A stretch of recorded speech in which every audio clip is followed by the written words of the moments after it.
Aunque la temperatura política está más alta de lo normal, al igual que lo está la meteorológica para este mes de mayo, hay aviso de que volverá a enfriarse, como la meteorológica, de la que se prevé que a partir del próximo viernes vuelva a bajar, con descensos extraordinarios de hasta 14 grados en apenas 24 horas. La temperatura electoral permanecerá alta una semana más hasta la celebración de las elecciones del domingo 26 de mayo. Y es que la publicación de encuestas en estos días no hace más que elevar el tono y obliga a los partidos a realizar un sprint en los días que quedan. Pero todo hace prever que la última semana será decisiva para los jefes de campaña, ya que intentarán ganar el voto indeciso que aún quede. Lo cierto es que, aunque el voto decidido ya lo está, las campañas sirven para conseguir los últimos objetivos que no hay que desdeñar, porque puede significar la diferencia entre un resultado u otro mejor. Estos días sirven para intentar arañar el trasvase de votos, por ejemplo, que se pudo producir en las pasadas elecciones generales a estas locales autonómicas europeas, porque los electores tienen claro que no es lo mismo votar en clave nacional que en proximidad. La temperatura política, por tanto, irá increciendo a medida que se sucedan los días. Realmente las campañas sirven para eso, para intentar movilizar el voto del que no está seguro, para evitar o motivar el trasvase con otra formación y sobre todo para cautivar al indeciso que aún no sabe qué opción va a votar. Los sociólogos marcan como fecha límite sobre la decisión del voto de un elector el martes o miércoles anterior al domingo electoral. De ahí las prisas. A partir de estos días, y según los expertos, y traducido al lenguaje común, todo el pescado está vendido, a menos que ocurra un hecho inesperado.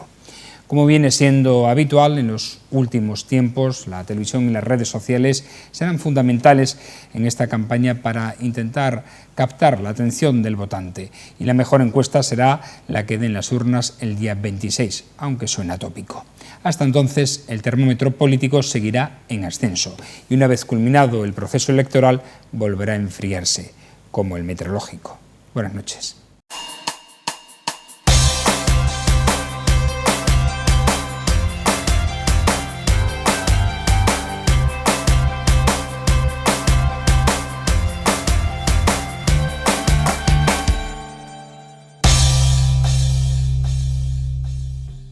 Bienvenidos a esta edición número 959 de La Picota. Nos aproximamos ya a los 1000 programas de La Picota, nos queda muy poquito. Hasta entonces estaremos aquí persistiendo en el análisis de la actualidad más próxima. Con nuestros habituales de los martes, hoy están con nosotros Nino González. Buenas noches, bienvenido después de esa semana que has estado de gira. Sí. Hemos estado haciendo otras cosas en otra parte, sí. ¿Y qué tal fue? Bien. Cuéntalo. Bien, estuvimos representando el grupo de teatro de profesores del Instituto Santa Eulalia, estuvimos en Bailo Claudia, en Tarifa, y bueno, es un teatro pequeñito, no es el Teatro de Mérida, son 600 espectadores, no tiene la escena como tiene el teatro de aquí, pero tiene una escena que es el mar, es el mar. Entonces, bueno, pues es un sitio espectacular y bueno, pues allí estuvimos, disfrutamos nosotros y disfrutaron los alumnos que estuvieron viendo, ¿no? Bueno, éxito total, por tanto, sí, ¿no? Sí. Ya la próxima cita es Mérida Lúdica. Ya es Mérida Lúdica con la obra que hicimos este año en el festival, que la vieron los alumnos, pero ahora para que la vea la ciudadanía de Mérida, actuamos el día 9 en el Templo de Diana a las 8 de la tarde, por aquello que queráis ir a vernos. Muy bien. Fernando Valenzuela, ¿cómo está? Buenas noches. Buenas noches, acalorado. Acalorado estoy, decía una canción. Sí. ¿No? Dime tú lo que me has dado. Ahí andamos. Leonor Nogales, ¿cómo estás? Buenas noches. ¿Qué tal? Buenas noches. ¿Cómo te sientan a ti estas altas temperaturas? Pues a mí muy bien, porque a mí me gusta el calor. Yo soy de las que disfruto con el calor, disfruto con el verano, comprendo y me gusta el tiempo bueno. Comprendo que tiene que llover porque, hombre, nos hace mucha falta el agua, ¿no? Pero yo disfruto con el calor, así que estoy fenomenal. Ruma Casilla, buenas noches, ¿qué tal? Hola, pues bien. ¿Y a ti qué tal te sienta? ¿Qué te siente mejor, sienta la fatal. alta temperatura meteorológica o la política? A mí me gusta el buen tiempo, pero indudablemente yo el invierno lo paso mejor que el verano, porque yo no tengo frío nunca. Así que, vamos, yo tengo una temperatura corporal excelente. Así que... Bueno, pues vamos a hablar en primera En esta primera cita, pues como noticia que la dimos ayer, porque es importante para un club de Mérida que ha hecho mucho por esta ciudad y por el nombre de Extremadura. El Club de Ajedrez Magic de Mérida será uno de los candidatos a la concesión de la Medalla de Extremadura 2019. Esta candidatura ha sido promovida por la Federación Extremeña de Ajedrez por su contribución a la buena imagen de la región en España y fuera de nuestro país, por haber fichado y traído a Extremadura a jóvenes promesas extranjeras del ajedrez que después han sido campeones mundiales y que han tenido gran repercusión mediática, además de por sus cursos de ajedrez social y terapéutico. Cabe recordar que grandes campeones del ajedrez mundial pasaron como promesas por el Magic emeritense, constituyéndose como uno de los clubes ajedrecistas con mejor cantera de España. Cualquier ciudadano puede firmar la solicitud de apoyo a esta concesión de la Medalla de Extremadura para el Club Magic. Solo tiene que entrar en su página web y cumplimentarla. Un club que, como hemos dicho, ha traído a grandes campeones que han estado paseando por la calle Santa Eulalia, incluso haciendo partidas simultáneas por la calle Santa Eulalia, y después han sido campeones mundiales de ajedrez. Fernando. Sí, a ver, no me cabe la menor duda de los méritos que reúne el Club de Ajedrez Magic, que ha puesto, como se dice ahora, ha puesto en valor el ajedrez. E incluso pues, hay alguna experiencia promovida por ellos para utilizar el ajedrez como medio de reeducación o de educación en la propia cárcel. Entonces tiene un mérito extraordinario. Por otra parte, siempre han hecho gala de su extremeñidad y no me cabe la menor duda de que son méritos suficientes para intentar obtener el mayor galardón que hay para Extremadura. La concesión, o sea, la medalla de Extremadura se regula por un decreto de 2013, que luego se modifica en 2017 y que tiene en cuenta luego en 2015 el tema de la paridad entre la mujer y el hombre. Entonces, procuran que las medallas de Extremadura se concedan no un máximo de 60% a uno de los sexos y ni menos del 40% al otro, que no sé cuál es el más meritorio. Yo creo que en el pasado había muy poquitas mujeres. Efectivamente, bueno, pues eso se adapta en el 17 por la ley de 2000. Entonces, se lo dan a Club Magic, será género neutro, ¿no? Claro. Porque ni hombre ni mujer. Entonces no sabemos dónde lo apuntamos, si en el 60 o en el 40. De todas maneras son bastante las organizaciones, las instituciones que otras instituciones, oficiales o no, promueven. Está regulado quién puede promoverlo, quién puede solicitar la medalla de Extremadura para una entidad determinada. Bueno, esto está cambiando, efectivamente, porque la legislación antes era el Consejo de Gobierno el que promocionaba las medallas de Extremadura, y ahora ya solamente promociona una, tiene competencia para una, y el resto es por iniciativa popular, ¿no? Eso es. Y, luego también hay una comisión en la que no preside el presidente, porque es curioso, la preside el vicepresidente o la vicepresidenta, sí la hay, y luego pues están representados lógicamente por las diputaciones, la Federación Española de Municipios y Provincias, en fin. Digo que son bastantes aquellos que se proponen, porque no cabe la menor duda de que igual que el grupo, o sea, que el Club de Ajedrez Magic, hay otras entidades que también, por ejemplo, me viene a la memoria, sin que sea competencia para ella, ni que yo vaya a medir la diferencia entre una y otra, ni los méritos de una y otra. Es la Sociedad Micológica, por ejemplo. La Sociedad Micológica de Extremadura pues, se ha promovido por parte de las entidades correspondientes y, bueno, a colación que la Cofradía Extremeña de Gastronomía nuestra, pues nos hemos adherido a la petición, pues, porque consideramos también que igual que el Club de Ajedrez en su ámbito, pues la Sociedad Micológica ha supuesto también elevar extraordinariamente el conocimiento, el conocimiento de las setas. Aunque recuerdo aquellos martes micológicos en el centro de profesores, donde te enseñaban a distinguir las distintas setas, la utilización, el valor nutricional, geográficamente distribuida por toda Extremadura, allí donde se podían coger una especie o la otra, y ha dado lugar a esa afición pues, a sitios como en Hornacho, que además de la Sociedad Micológica abundar en la recogida de setas, hay una fiesta determinada, unas jornadas, en que todo lo que se pone en la mesa tiene que ver con la seta, el primer plato, segundo plato y postre. Es decir, y claro, todo eso viene. Bueno, eso en cuanto a las... Y en el Se otro... promueve para este año Todos los años, todos los años. Me refiero a la asociación. Ah, sí, para este año igual que esto. Y luego, si consideramos que también entidades que fueron propuestas en años anteriores también puede volver a proponerse, pues la verdad que la competencia es grande, cosa que es bueno, porque consideramos las distintas instituciones que hay bastante gente, personas e instituciones con méritos suficientes, organizaciones con méritos suficientes para que Extremadura la distinga con ese honrosísimo distintivo que es la medalla de Extremadura. Pero sobre todo tiene que haber hecho algo por Extremadura, sea sin lugar a de dudas, promoción, etcétera. claro. Lo digo porque en su día se la dieron a Montserrat Caballé, que lo más que hizo fue hablar mal de... Y caerse. Por eso digo, hablar mal de Extremadura en aquel momento, Ruma. Bueno, yo tengo poco que decir a esto, a mí me parece bien, porque creo que es una entidad que reúne los requisitos necesarios como para ser propuesta, y eso no quiere decirse que no existan otras personas que tengan la misma o mayor idoneidad que ellos para ser propuestos, y en definitiva que sean los méritos de uno y otro los que prevalezcan sobre todo. A mí me parece de todas formas que el Club Maggi de ajedrez ha hecho una gran labor por el ajedrez y por Mérida y por Extremadura, porque lo ha paseado por todos sitios, por Europa. Incluso hemos tenido aquí, como bien dice, campeones mundiales, han estado aquí, han dado desarrollo de ajedrez en los colegios, en fin, creo que han hecho una buena labor y que la siguen haciendo. Por lo tanto, a mí no me parece mal. Lo que digo es que no pongo en duda que seguramente habrá también otras entidades y otras personas que reúnan los mismos méritos que ellos, y entonces al final se decidirá quién sea.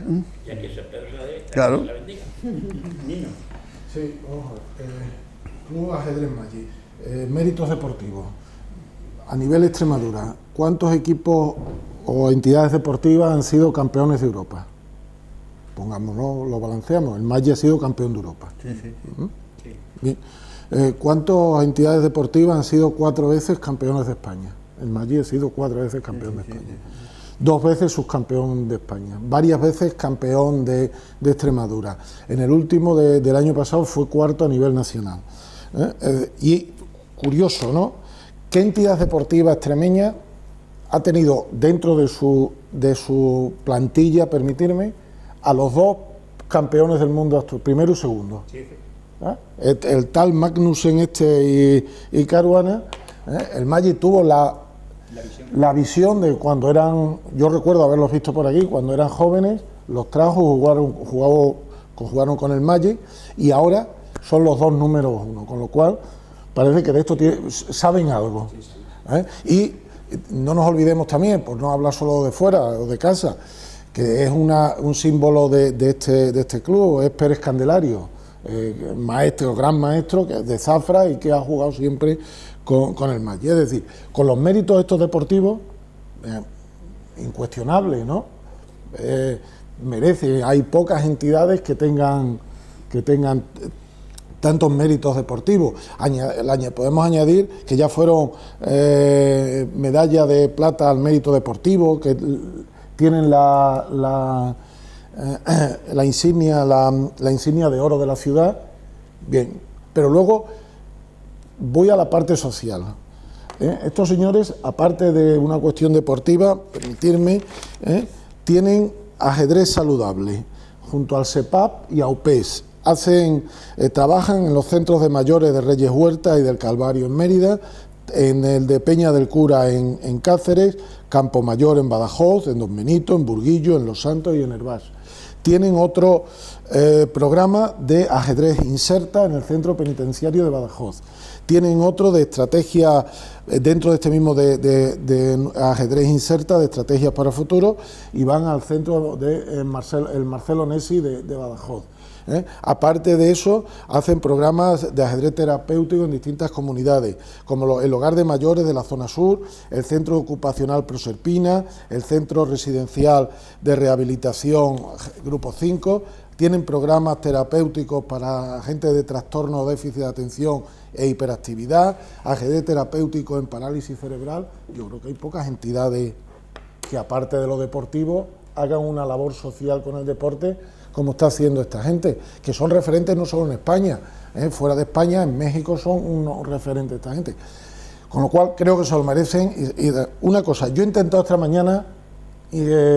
Vas a decir lo mismo que yo iba a decir. Pero no he podido. Yo tampoco. Con lo cual le pido que miren la página, porque yo he intentado suscribir y me ha dado que no podía. Con lo cual, a quien corresponda del Magic, por favor mirarlo, porque hay gente que estamos intentando suscribir esta solicitud y no podemos. Y yo creo que para Mérida y para el Magic se lo merecen, porque son gente que han trabajado mucho, que han llevado el nombre de Mérida, y no solo a nivel deportivo, sino ese trabajo a nivel social, para mí me parece maravilloso. Yo creo que si los del Magic están viendo a Nino, un perfil extraordinario. dirán, qué pena que no esté en la comisión, hombre, porque teníamos el voto asegurado. Yo si estuviera en la comisión lo tengo claro. Bueno, pero Nino tiene buena relación, mucha gente de la comisión. Nino? Ojalá. Pues mira, yo primero me agrada mucho porque es una entidad de Mérida, que nace en Mérida, se forja en Mérida y trabaja también fundamentalmente, no solo en todo lo que Nino ha expuesto, pero en Mérida también principalmente. Yo fui concejala de Participación Ciudadana y desde luego tengo que decir que cada vez que solicitábamos la colaboración de este club de ajedrez cuando eran las fiestas de las barriadas, pues siempre se prestaba desde el primer momento, todo eran facilidades y además lo hacían con una pedagogía pues tan, no sé cómo decirte, tan bonita, que participaba mucha gente de las asociaciones vecinales de Mérida, tanto niños como personas mayores, ¿no? Entonces yo creo que, que es importante, y sobre todo para este club de Mérida.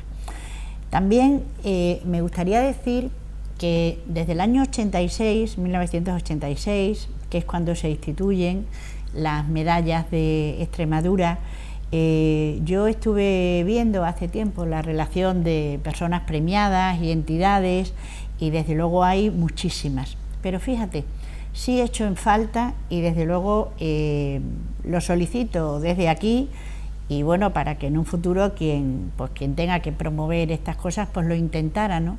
Sí he hecho en falta que el regimiento de artillería que hubo en Mérida, que se tuvo que ir de Mérida a Badajoz, pues este regimiento de artillería sí cumple, bajo mi punto de vista, todos los méritos precisos para poder obtener la medalla de Extremadura, porque daros cuenta que la medalla se entrega a entidades, personas, asociaciones que hayan trabajado por y para Extremadura dentro o fuera, que además hayan destacado también por ese trabajo y también por los servicios prestados a la región, ¿no? Entonces yo recuerdo cómo cuando estaba el regimiento de artillería de aquí de Mérida, que según me apuntaba Ruma, me ha dicho que era el 12, yo eso no lo sabía, pues sí recuerdo cómo iban al extranjero a ayudar, o sea, fuera de Extremadura, en misiones de ayuda, y fueron pues siempre un regimiento destacado, muy considerado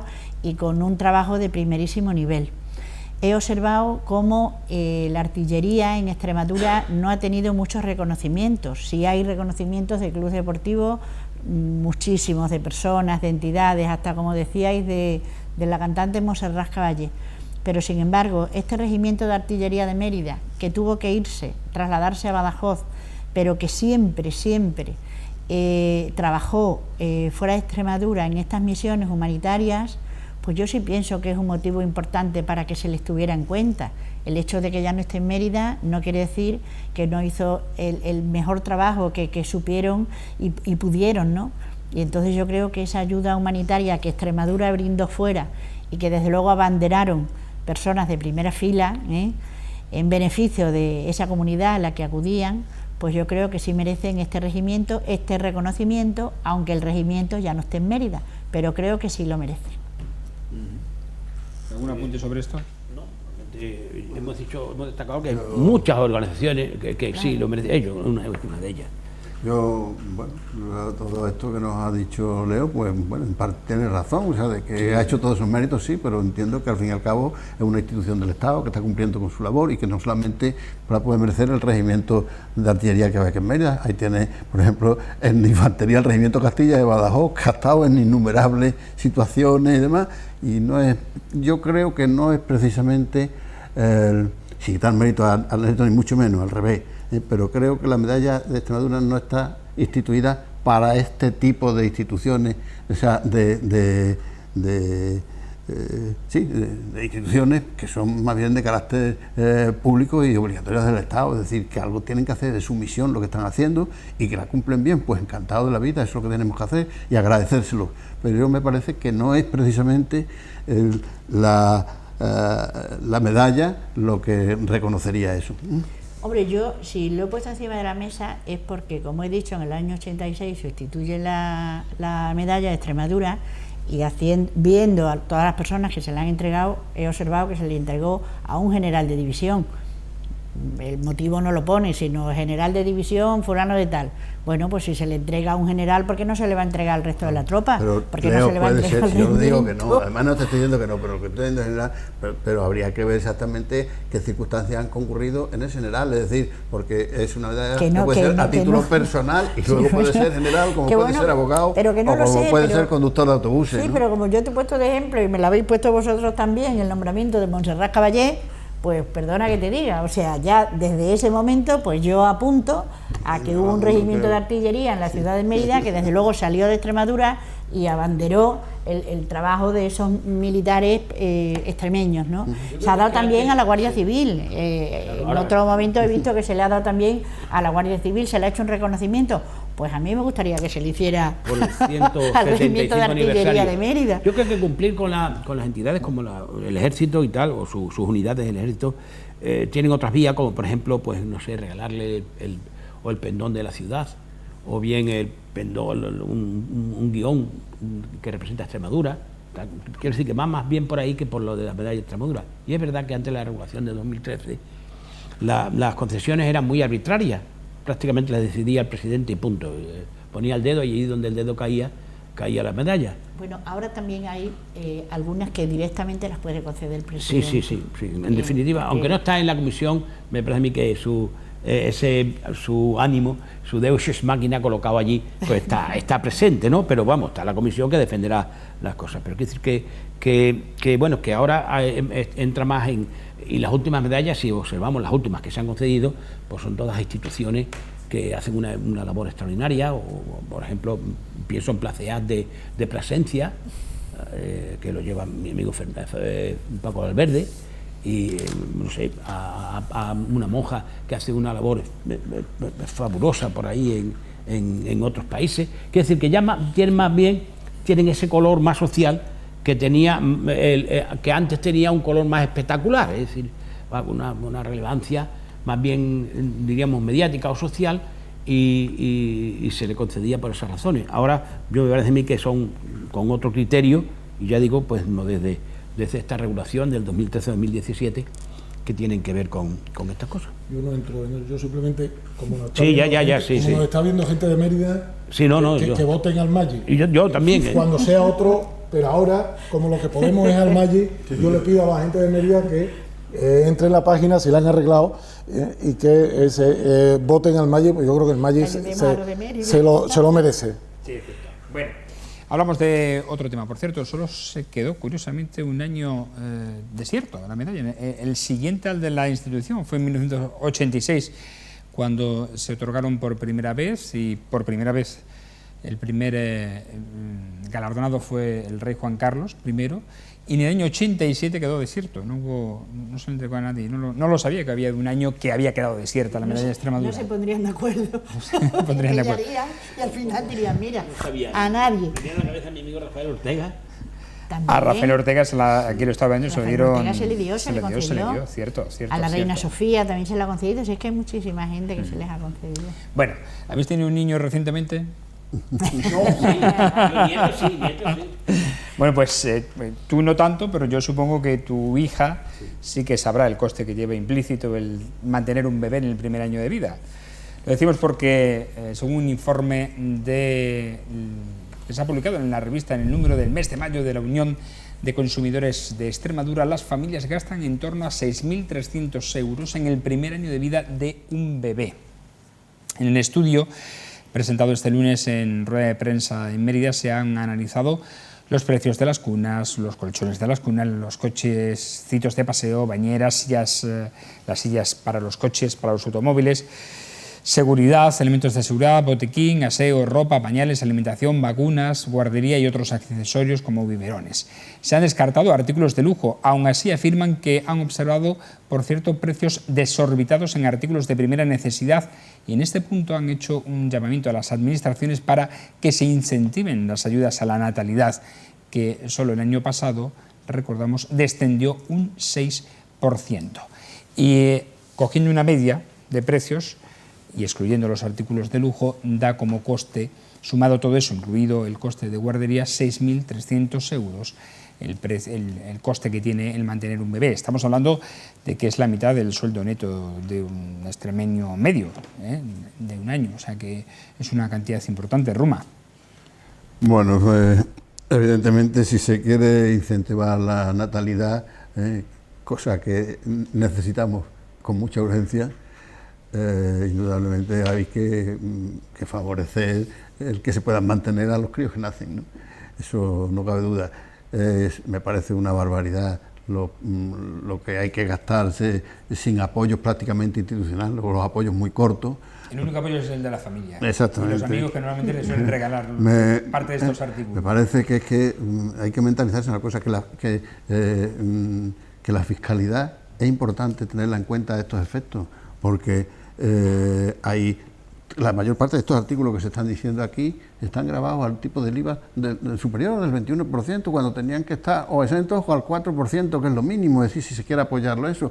Pero aquí en España se tienen ciertas costumbres que yo acabo de entender fiscalmente. Antiguamente, cuando existía el antiguo impuesto de lujo, era curioso que se pagaba impuesto de lujo hasta la pasta de dientes.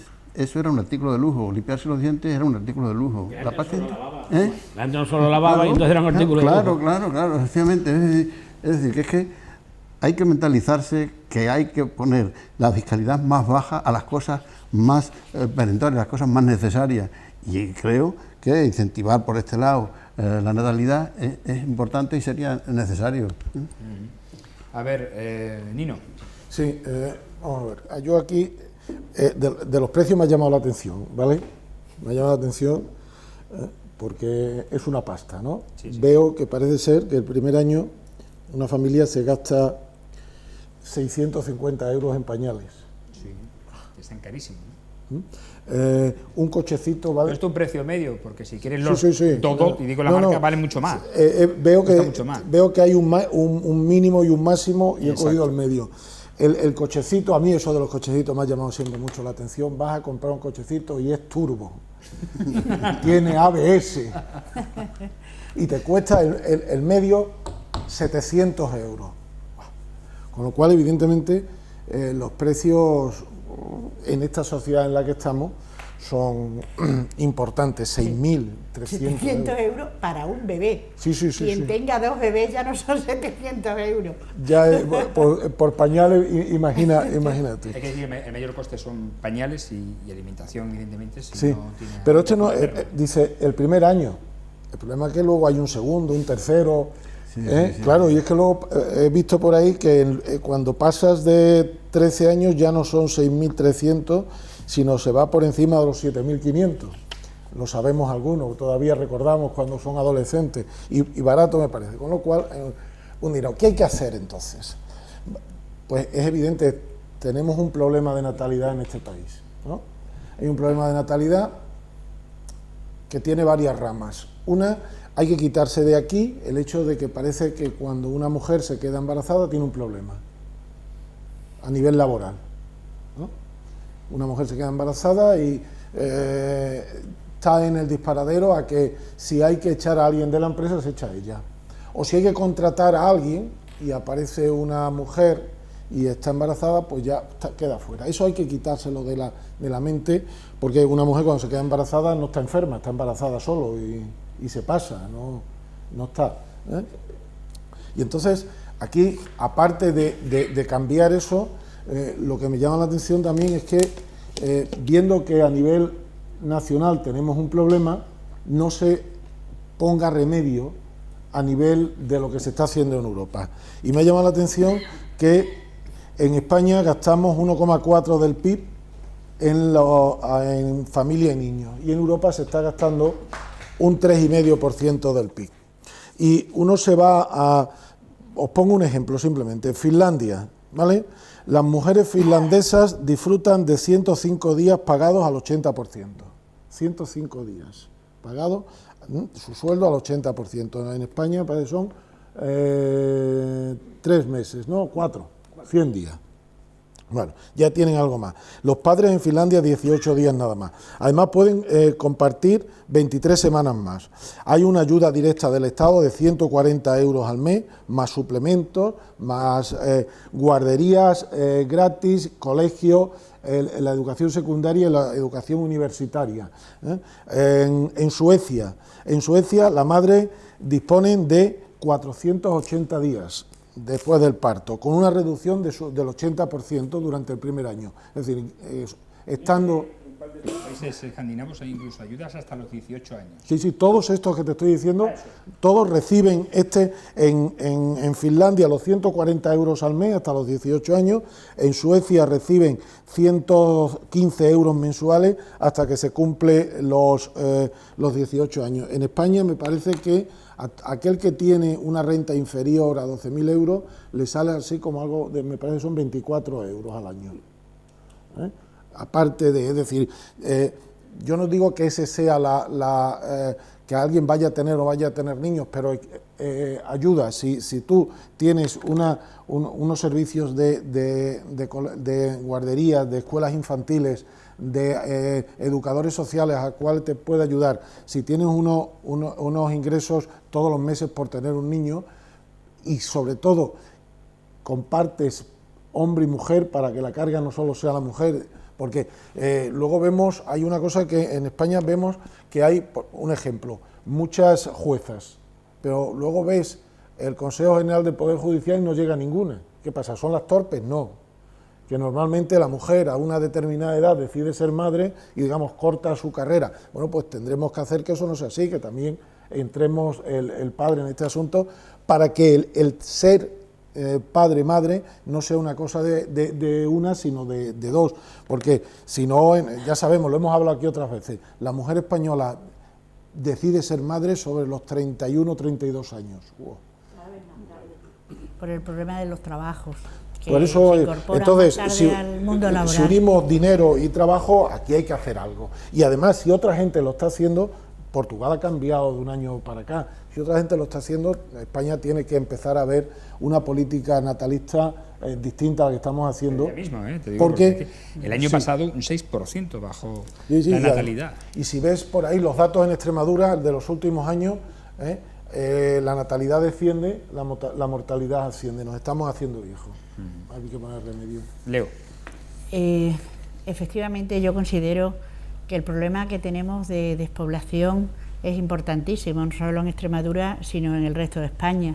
Y pensándolo, pues claro, llegas a la conclusión que hay que adoptar una serie de medidas de apoyo a la natalidad para que esa despoblación pues no sea tan efectiva como estamos viendo en la actualidad. ¿Qué tipo de medidas se pueden lanzar o promover para apoyar la natalidad?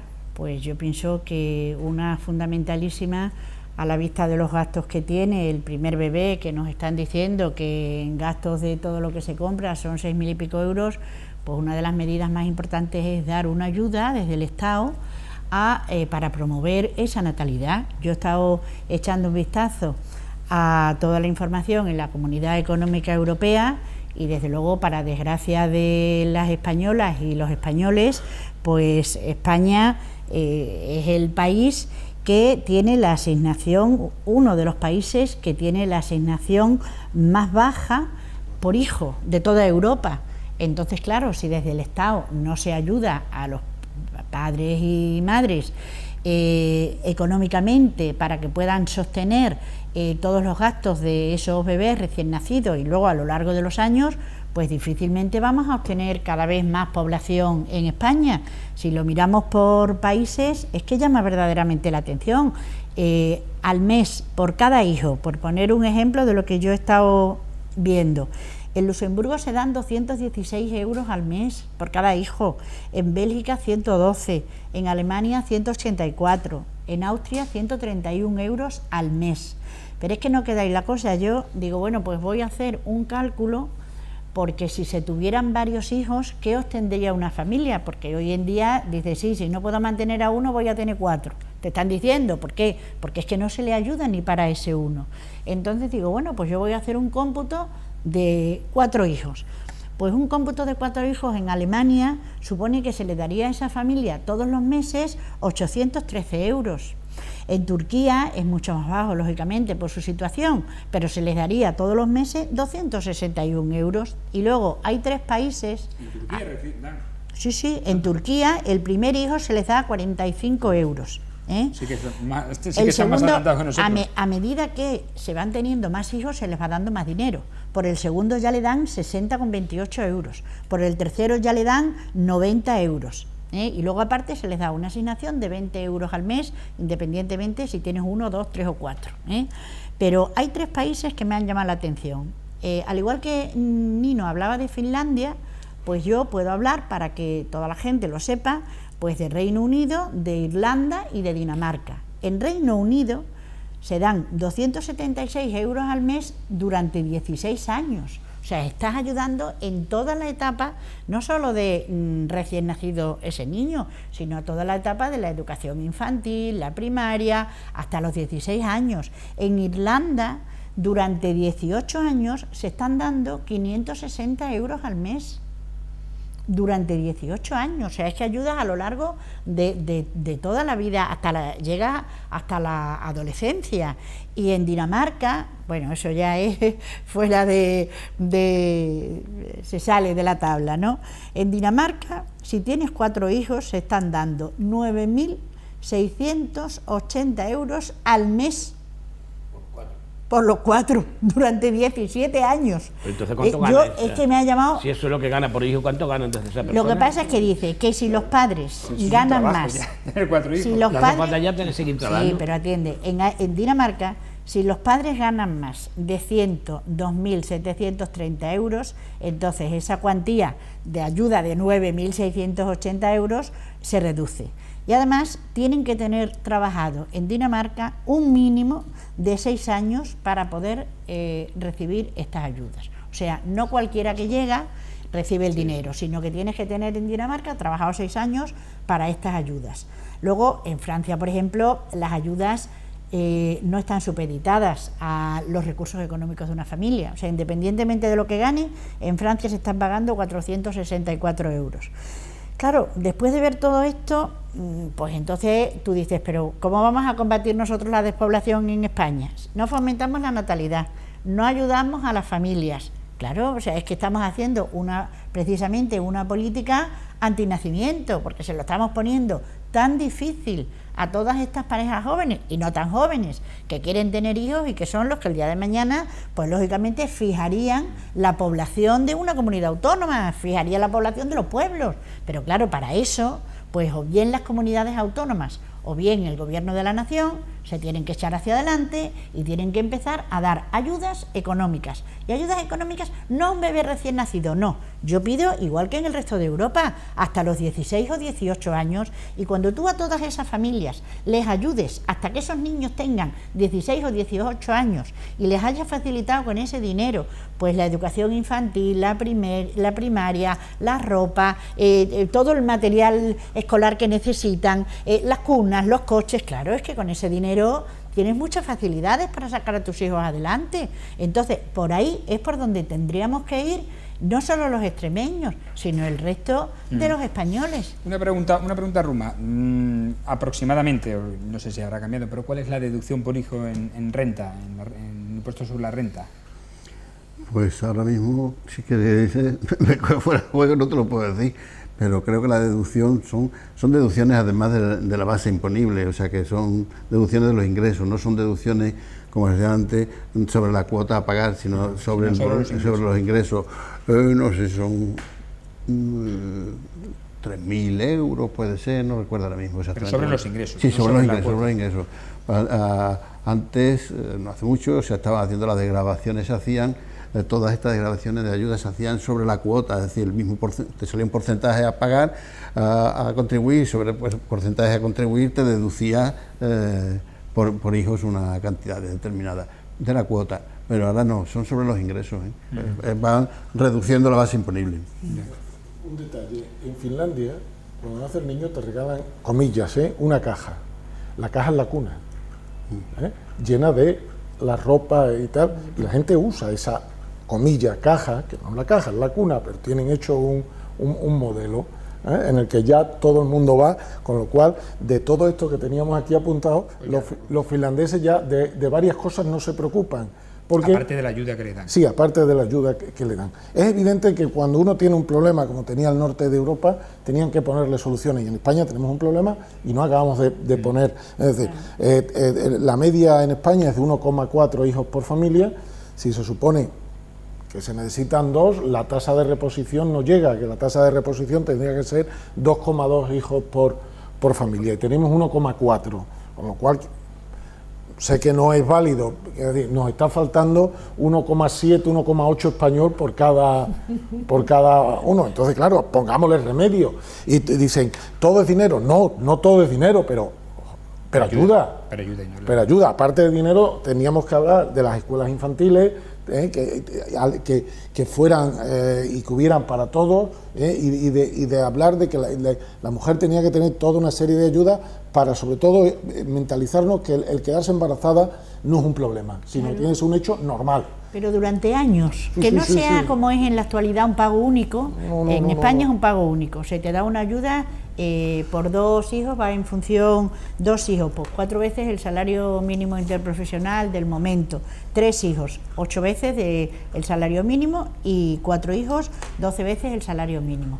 En pago único, no es esa la solución. Todo, la solución, hasta efectivamente, hasta que sale. Claro, la solución es primar a esas familias intentando que sean numerosas, además, porque lógicamente fijas población en pueblos y en la comunidad autónoma y desde luego evitas la despoblación que estamos teniendo ahora mismo. Todos los partidos políticos vemos en los programas electorales que están hablando de ello, de la despoblación, de trabajar por la despoblación. Pues aquí tenemos una brecha abierta en la que tienen que trabajar, en lugar de tanto cuento y tantas historias, no, hay que poner el dinero para ayudar, porque con dinero es más fácil. Y ciertamente me sabéis, porque aquí sí hubo hace unos años, a mí me tocó el cheque bebé de Zapatero y el cheque bebé de Vara, creo que eran 2.500 euros. De Vara en el 2008. Una cuestión mensual. Al final eran 5.000 euros entre unas cosas y otras, exacto, uno era mensual, que era el Zapatero, te lo iban dando durante los 3 primeros años, y el otro era de una vez. Eso indudablemente estamos hablando de una necesidad... que tenemos que dejar hablar a Fernando. No, esperamos, de una necesidad perentoria, que es incrementar la natalidad. O sea,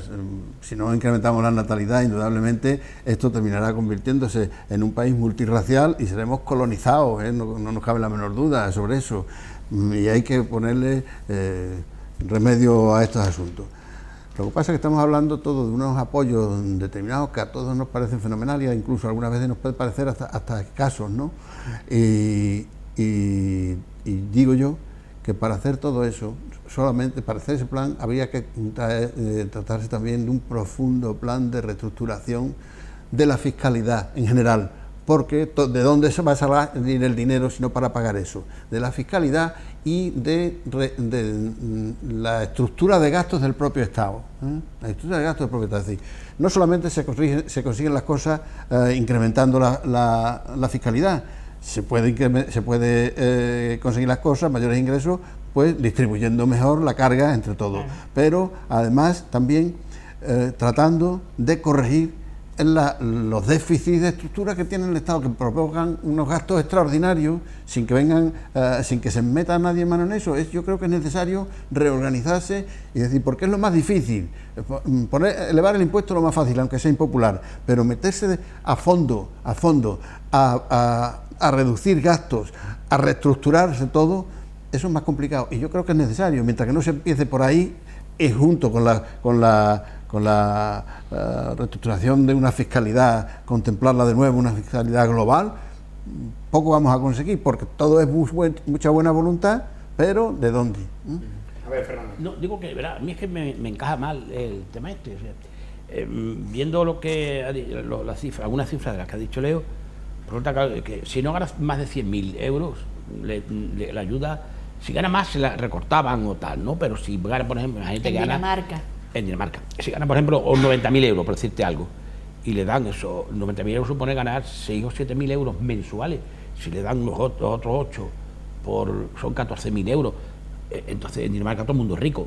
Y aquí tendríamos que estar, perdón que termine de hablar porque el tratamiento completo, aquí entonces tenemos que estar, bueno, pidiendo limosna. Y aquí los estamos criando. A lo mejor, por ejemplo, pues viene, no ya por esto de cheque bebé, que es anecdótico, sino que vendrá por otras razones. Por ejemplo, la sanidad y la educación absolutamente gratuita. Absolutamente gratuita. Pero todo incluye el material. No, el material... Se avanza en ello. Los últimos 2 años ya los libros lo son, pero el material escolar no, por ejemplo. Bueno, ni de otra forma, en los colegios, con buena imaginación, se constituyen unos fondos bibliográficos y de material para los niños que tienen menos fondos, cogen aquellos libros... No, ya para todos, se ha universalizado. Eso es. Entonces, hay que decir que, bueno, que vamos buscando soluciones. Aquello de los pañales, yo recuerdo, pues hace un tiempo, pues que las mamás y los papás nos íbamos a Portugal, comprábamos las gasas de algodón y teníamos nuestros pañales a la orden del día. Entonces, claro, se puede ganar mucho si todo te cuesta mucho dinero, realmente pues estamos como estamos. Yo no, bueno, tienes contacto con algunas personas y, por ejemplo, me consta que en Estados Unidos pues debes ganar muchísimo para poder mantener un cierto nivel de vida, porque un análisis parecido al que nos hacen aquí absolutamente gratis, que basta con llegar y decir que el médico te ha dicho, venga, y el colesterol, el triglicérico, la HTC, allí vale 1.500 euros. 1.500 euros, el equivalente, $1.600 o tal. Esto quiere decir que o se gana mucho, pero vale todo mucho, o se gana menos, porque aquí, insisto, yo no veo, incluso a nivel de pueblo, a nivel de Mérida, gente que tenga que recurrir a utilizar cochecitos de otras mamás. Yo veo que cada cual tiene su cochecito, los niños van bien vestidos, los niños de un poquito más de edad tienen, no sé el estudio, las razones de oportunidad de este estudio, desde luego no colabora en principio, más bien desincentiva el tener niños. A ver, el objetivo, y lo dijeron la técnico Lali Bermejo en la presentación del estudio, era todo lo contrario, no desincentivar, sino dar un toque de atención a las administraciones para que sepan cuál es el coste y empiecen a elaborar planes de ayuda. Sí, y seguro que eso que desde ese punto de vista está fenomenal, pero que realmente lo que cuesta un niño en primer año es el chocolate del loro para lo que vale un niño o una niña durante su vida. Que el niño tiene 18 años y se va a estudiar un grado a la universidad y tienes que pagar el piso. Pero ¿y si el niño... 7.000 o 8.000 euros, ¿no?, al año. ¿Y si el joven niño o la joven niña termina el grado y quiere hacer un máster? ¿Qué hacemos ahora? ¿Y si el niño no se va de casa con sus 30 años y hay que alimentarlo, vestirlo, calzarlo y darle paz las copas? Realmente es un cargo siempre muy importante, pero claro, cuestión de filosofía. Es decir, bueno, tenemos que tener niños. A quien no les gusta, pues no los tiene, pero hay que tenerlos, y hay niños y niñas, y bueno, pues si tú examinas la pirámide de edad de Extremadura, dices, bueno, es que esas soluciones que proponéis deberían ser ya inmediatas, absolutamente inmediatas, porque lo estamos envejeciendo, y como yo digo, he dicho en alguna ocasión, resulta que estamos educando universitariamente a nuestros alumnos para que se vayan, incluso a veces ni siquiera con su profesión. Por ejemplo, si es cuestión de enfermería o de medicina, sí es más fácil que encuentren para su profesión en muchos países de Europa, que además buscan personas españoles porque tienen, efectivamente, tienen una excelente formación. Y sin embargo nosotros estamos adoptando o atrayendo o aceptando a inmigrantes poco cualificados. Realmente, bueno, pues no sé, claro, estos señores en estos momentos de las elecciones, pues claro, predican el cielo, la tierra, el mar y el agua, pero vamos, podían de alguna manera, si no tendríamos que cambiarlos, pero a todos, es decir, si no solucionarían estas cosas. Ese es otro tema, ¿no? Aparte de la natalidad, cambiar el sistema productivo, ¿no? Del país, porque estamos haciendo un país de camareros. Claro. No, pero que ciertamente el sector turístico es muy importante, pero no todo hay que volcarlo o poner todos los huevos en la misma cesta, ¿no? Que yo me imagino, Fernando, que este tipo de ayudas efectivamente tienen que ir en función de la renta per cápita de cada país. O sea, tú no puedes estar dando ayudas mensuales de 9.000 y pico euros, ¿sabes? Si desde luego no tienes un nivel de vida altísimo, unos sueldos altísimos, y esos 9.000 y pico euros pues pueden a lo mejor suponer los 2.000 y pico españoles, por ponerte un eso ejemplo. Yo me refiero. Así, no es que... ¿qué pasa? Que luego en España, por supuesto que tenemos cosas muy buenas, como tú estás diciendo, y como todo el mundo sabemos, nuestro sistema sanitario es magnífico. Pues eso ya es un componente, de alguna manera, a descontar de esas ayudas que en otros países se están dando, porque a lo mejor de los 9.000 y pico euros, pero luego el niño va a hacerse una analítica a un hospital y se la están cobrando, que es lo que tú querías decir, ¿no?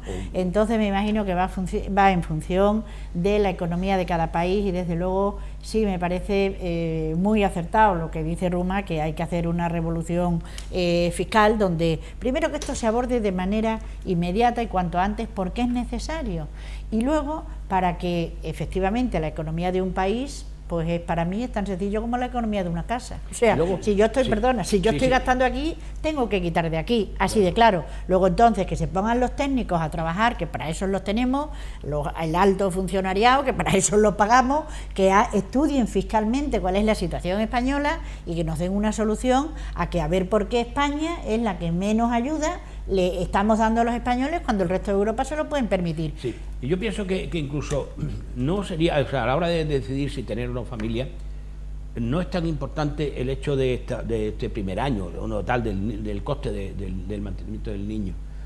Es más bien, como apuntaba Nino, el tema de la conciliación laboral y familiar.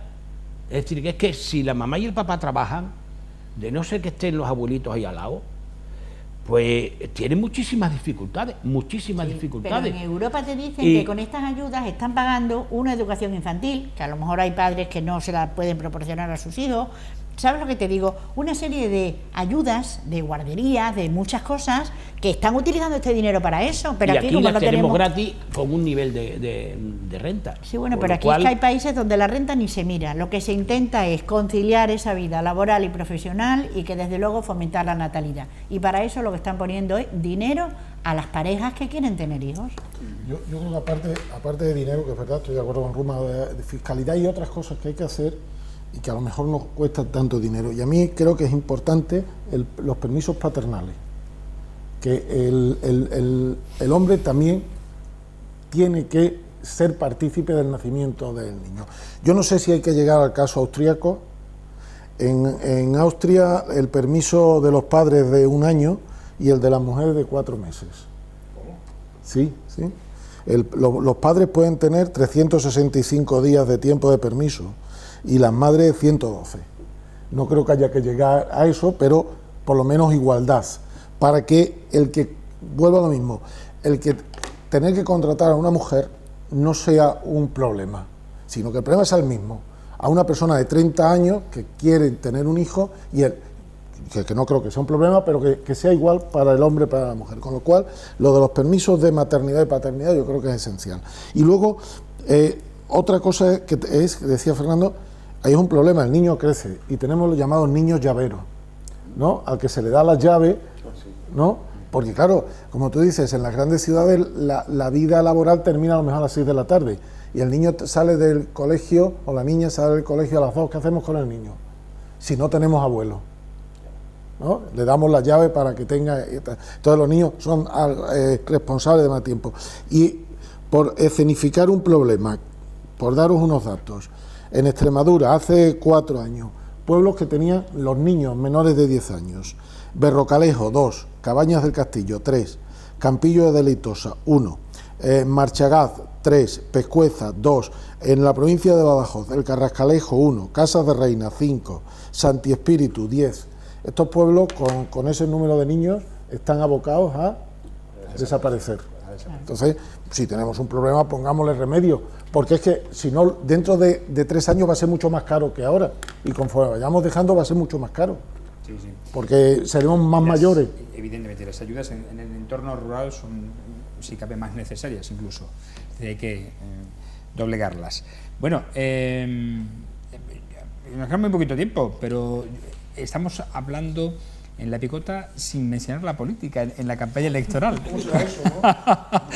Cosa que hemos conseguido porque es... y lo contento que estarán quienes nos ven. Claro, desintoxicar un poco en plena campaña electoral no está mal, no está mal, ese era un poco el objetivo, pero tenemos que, aunque sea brevemente, hablar de la resolución de las elecciones generales, aunque estamos inmersos en la campaña electoral de las locales autonómicas europeas, porque la negociación para la conformación de la mesa del Congreso está prácticamente cerrada y se ha realizado entre PSOE, PP, Ciudadanos y Unidas Podemos, descartando a los partidos independentistas y nacionalistas. Los socialistas tendrán 3 puestos y 2 cada uno de esos 3 partidos. Se constituirá la mesa del Congreso el 21 de mayo y la del Senado también. El PSOE señala que no ha ofrecido a los independentistas ni nacionalistas un puesto en la mesa del Congreso a cambio de su apoyo en la investidura de Pedro Sánchez para la presidencia del Gobierno. Las mesas de las comisiones de las cámaras es otro paquete a negociar en el que sí estarán los nacionalistas. Adriana Lastra ya ha mantenido conversaciones con el próximo portavoz de Esquerra Republicana, Gabriel Rufián, y con la portavoz por ahora del PDeCAT, Miriam Nogueras. El diálogo con el PNV es con su portavoz Aitor Esteban. La vicepresidenta Carmen Calvo ha insistido en que en la mesa no tienen que estar representados todos los grupos parlamentarios. Es en la Junta de Portavoces donde sí tienen que estar todos. Leo. Bueno, pues... Os pido brevedad porque nos queda muy poquito tiempo. Efectivamente, en la Junta de Portavoces es obligatorio por ley que estén representados todos los grupos y así va a ser, o sea que ahí no hay nada de extraordinario. En las mesas de las distintas comisiones, ahí se trabaja en comisiones, hay comisión de sanidad, de hacienda, de tal, en todas las mesas de las comisiones, ahí sí van a estar, en esas mesas de comisiones, ahí sí van a estar los independentistas. Donde no van a estar es en la mesa del Congreso. La mesa del Congreso es la que vemos cuando vemos la pantalla de televisión, tú ves a la presidenta del Congreso y ves unas personas que hay a ambos lados, son 9, y ahí es donde no van a estar los independentistas. No van a estar, bueno, pues porque en principio no lo hayan estimado oportuno. Ahora, en el resto de comisiones sí van a estar. Es lo único que tengo que decir. Sí, primero, este reparto es el mismo que el anterior. En el anterior el Partido Popular tenía la presidencia y una vicepresidencia y una secretaría, y los demás partidos tenían lo mismo, 2 y 2. Ahora lo mismo.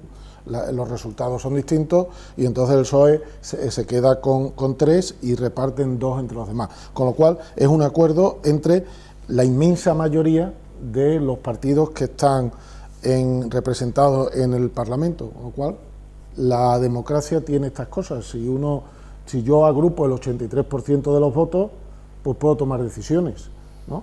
Y ahora entre los 4 pues se llevan más o menos el 83%, y han decidido repartir. Y luego están los de las comisiones. En el Parlamento hay 57 comisiones, y hay un reparto en el que el PSOE se va a llevar el 35% de las presidencias, el PP el 20%, Ciudadanos el 16% y Podemos el 12%. Queda un porcentaje que tienen que ir a los otros grupos. Hay 47, con lo cual estos grupos se van a llevar, 57 comisiones, se van a llevar 47, pues quedan 10, que habrá y tendrán que tener presidencia, porque tienen que tener todos, porque hay, ya os digo, hay 57, hay para todos, en un reparto proporcional a los resultados. Hay más cargos también, o sea que sí, pero vicepresidente, secretario de la comisión.